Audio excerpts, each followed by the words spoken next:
Most English learners sound like this, and they don't even realize it. Teacher, I go to shop yesterday.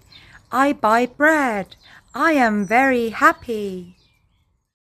Grammatically okay, but natural, not even close. Let's fix it. This is why people understand you, but you don't sound fluent. Let's fix it. Let's fix this step by step. I go to shop yesterday. I went to the shop yesterday. And remember, we often use articles like the. They instantly make you more natural. I went to the shop yesterday.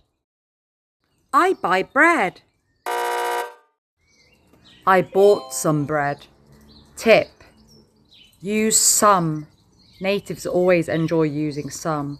I bought some bread. I bought some milk.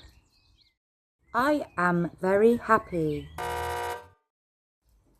Instead say, I was really happy about it. Add some emotion to the way you speak. You can use words like really and happy about it. Now, listen to the difference. I go to the shop yesterday and I buy bread and I am happy. I went to the shop yesterday and I bought some bread and I'm really happy about it. You see, same idea, but completely different. You see, if you want to sound fluent, focus on this. So not just grammar, but natural English. That's right. And if you want more videos and tips like this, follow Sevilla English for more real English.